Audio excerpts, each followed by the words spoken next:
Hi guys, I still remember Medic Mighty Mighty. I still remember Asiris Michael by name. This is Medic Mighty Mighty. Today I'm going to be talking about what you need to score very high in your physics UTME, which is your physics jam exam. Now most students have been making these mistakes when during the time of their preparation for the physics UTME. In terms of preparing for the physics UTME, the main thing that people do mistake is the calculator. Now when we are talking about the calculator that will be in your computer, which is on the day of your exam, the calculator that will be in your system is like a normal previous calculator, meaning it only deals with addition, subtraction, multiplication, and addition, and no more other things. It doesn't have square roots, conversion to standard form, and the rest, even percentage conversion. It doesn't have all those stuff. So all the rest that you have to do, so what you have to do is you need to make conversion of standard form. You need to convert your percentages to whole numbers, know how to convert them to fractions, then conversion of fractions to decimals, know how to do them.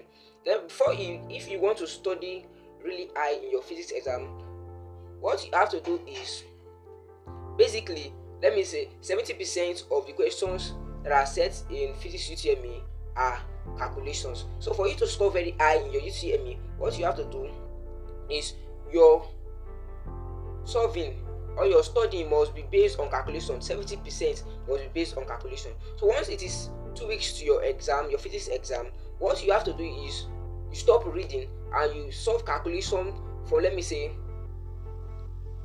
2014 to 20, which is about 10 years, meaning you have to solve 10 years past questions in physics.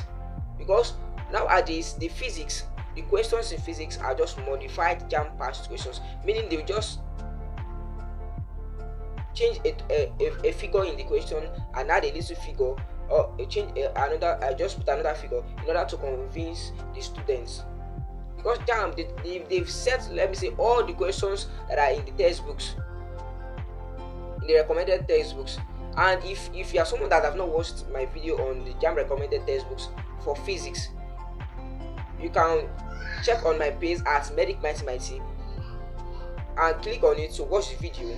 Then you watch this one to get a better understanding of it. So your physics exam now, normally in jam there are 180 questions, 60 questions in English, then 40 in your individual course subjects that you are going to be sitting for. Now physics now will be 40 questions. So because of time now, some students end up being locked out by the system without finishing their exams. So if you want to avoid this, you need to know how to make use of your calculator. Use this very well, because the calculator will really help you a lot. But if you don't know how to use it, even if you know the thing, you might just end up not getting it. So if you want to really score very high, the most important thing is know how to convert your decimals to fraction, your standard forms, your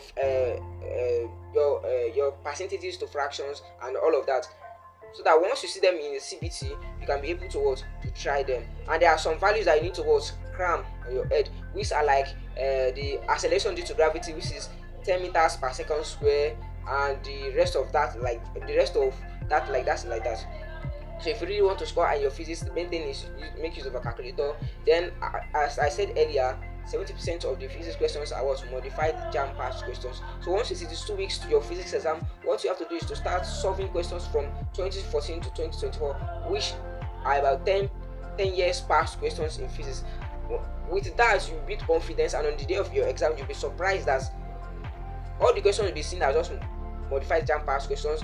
There are questions you will be familiarized, and at the end of the day, you come out smiling in the exams. So if you watch this video, please kindly like, share, and subscribe. Thank you, and thank you for watching. I still remain Medic Mighty Mighty. God bless you.